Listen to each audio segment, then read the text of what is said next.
Every few years, I teach a Bible study class over at the Prescott School Community Center. It's called Bible Study for Skeptics and Seekers. Some of you have taken it. So you know we race through the Hebrew Bible and Christian scriptures in 6 weeks, which feels like it should not be allowed. It's too dangerous to go that fast. There's so much to learn, and I am not a biblical scholar, as we know, and I don't have the time to become one. So I'm always cramming so frantically before every class, and I love doing it. I love the thoughtful adult students. I love the lively conversation. I love the incredibly hard questions they ask, but I do not love that frantic cramming and trying to shove knowledge into my head that I know I won't remember the next time I teach it, so I'll have to do it again. The last time I taught it, I was so miserable that Alan actually made a little audio recording of me saying that I solemnly swear to teach only things I already know about in the future, which I should not have mentioned because I'm sure he forgot about it. And it also begs the question of what would I teach? But part of why I love teaching the Bible is because so many of us get to adulthood and we have never revisited what we may have learned about it as kids, or we may never have learned anything about it as kids. And of course, so much is lost or changed in the translations from Aramaic or Hebrew to Greek and to English. And of course, the institution of the church has shaped the stories over centuries for their own reasons, often those reasons being for the control of people. So in the Bible study class, we talk about all of this, and people read these dramatic, epic, and sometimes brutal stories, and they come back with a lot of questions. They want to know, why is God so vengeful and capricious? This is after the story of Noah, when God decides everyone is so awful and wants to just start over, so sends a huge flood to wipe out all of creation, except for the family of Noah. Or the story where God commands Abraham to prove his faithfulness by murdering his beloved son Isaac, the one he waited so long for. My students come back and ask me what kind of cruel, sadistic God would require something like that. They come in angry and bewildered because this is not what they remember from Sunday school. And the UUs get very suspicious of me. You tell us every week that God is love, they say. This doesn't look like love. And so I get to remind everyone, usually every week, that the Bible doesn't actually tell us anything about God. It tells us what the ancient people who wrote those stories, or those who more likely collected and compiled those stories, along with those poems and songs and accounts and sayings, it tells us what all of those people believed about God. The stories are not about God. They're about people wrestling with who and what God was, and this is what they came up with. Those people were trying to understand, why do things happen? Why are there floods? Why are there terrible storms that wipe out the crops? And who are we? Who are we in relationship to all of this? And in that, they really were not very different from people today, except they didn't have the benefit of science or the internet or even the printing press to help them. So today we're encountering one of the most important stories of our Jewish and Christian spiritual ancestors, a story that has inspired freedom movements throughout centuries and around the world. It's the story told in the Hebrew Bible book of Exodus, which chronicles the Exodus, thus the name, of the ancient Israelite people out of enslavement in the land of Egypt and into freedom. And then it tells of those first 40 years they spent free, when they were on the move, constantly traveling, trying to learn how to become a people we now call the Jews. Passover began last night, and it is the annual celebration of that story. It's the annual remembering of that difficult journey into freedom. So, if you need a if you need a refresher of the main points, here it is. What happened is that God called Moses to be the leader of his people and to bring them out of slavery. And what I love is the first thing that Moses says is no. Moses is like, you absolutely have the wrong guy.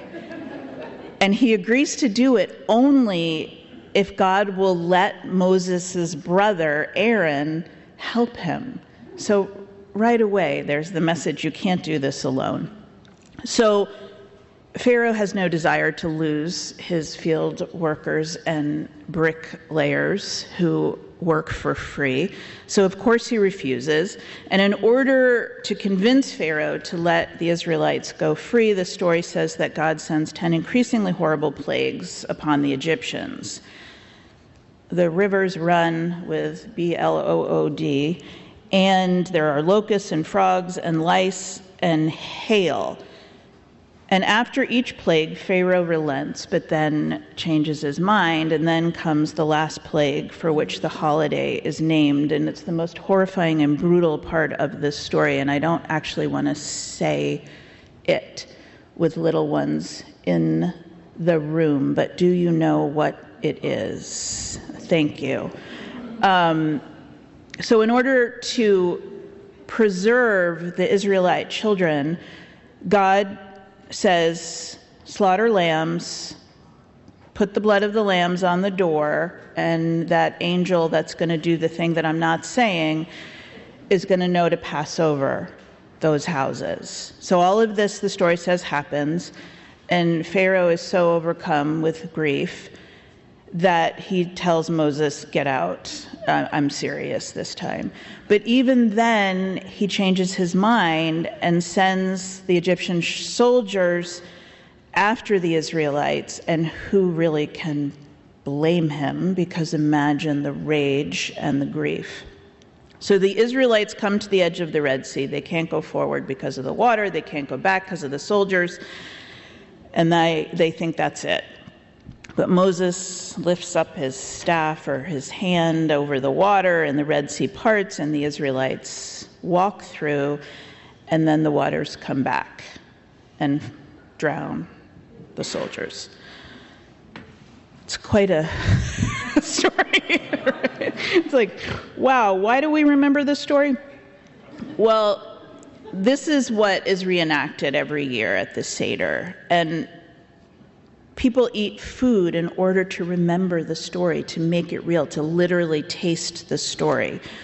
Horseradish for the bitterness of slavery, haroset, which is apples and honey, to look like mortar from the brick making, but also sweet for the sweetness of freedom. And then when the time comes to remember the plagues, and this is my favorite part, I think, of the Seder, for every plague, you have to take a drop of wine out of your cup and flick it away, because the celebration is made less by the suffering of the Egyptians. So our joy is diminished by the suffering of anyone, including those who have oppressed us. One of you asked this week, is that the holiday with the open doors? And it is, in fact, the holiday of the open doors. As the kid's story reminded us, we open the doors to welcome in the Jewish prophet Elijah, or maybe more accurately, so that we are reminded to go out and find Elijah and bring him in. And Elijah is the symbol of peace and redemption. And in Jewish folklore, and I didn't know this and I love it, Elijah is a shape shifter. And Elijah appears over the centuries in all sorts of different guises, whatever Elijah thinks we need to see. So sometimes Elijah is a Roman official, sometimes an enslaved person, sometimes a prostitute. Elijah challenges us to ask the question, what does a prophet look like? And reminds us to welcome strangers, because strangers may be prophets in disguise.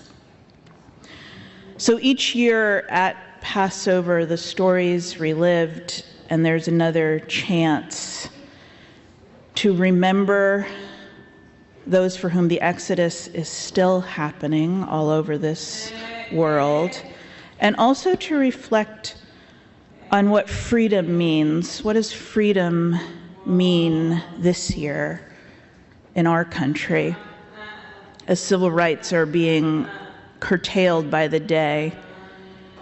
Young international students are being detained and deported for merely speaking against this administration's policies about the travesties ongoing in Gaza.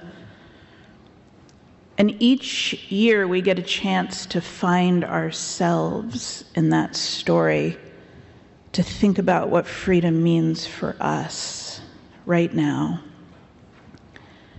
In a book called In the Eye of the Storm, Bishop Gene Robinson, the former Episcopal bishop of New Hampshire and the first openly gay bishop in Episcopal church history, wrote about the power of the Exodus story, saying that it is crucial for Christians and Jews to find themselves in the story and to experience it as a call to freedom from whatever holds us in bondage at this moment.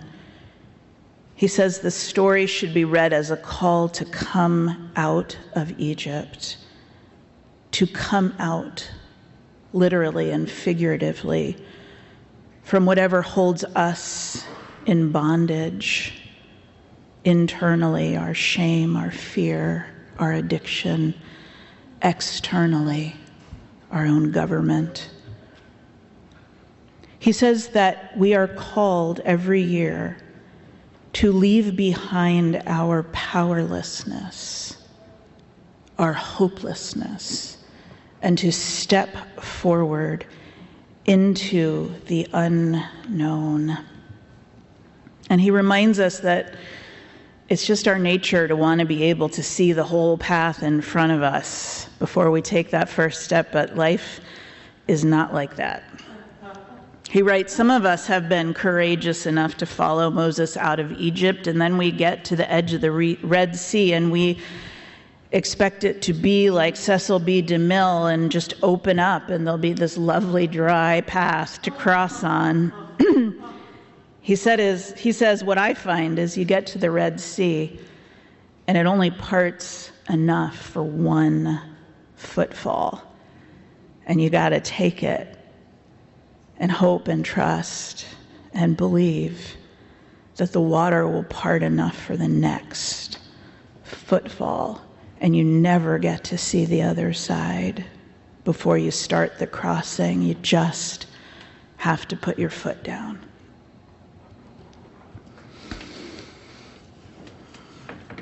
Aurora Levins Morales reminds us in her poem that we have to dream of a time when no one will drown in those returning waters. We have to dream of a time beyond winners and losers.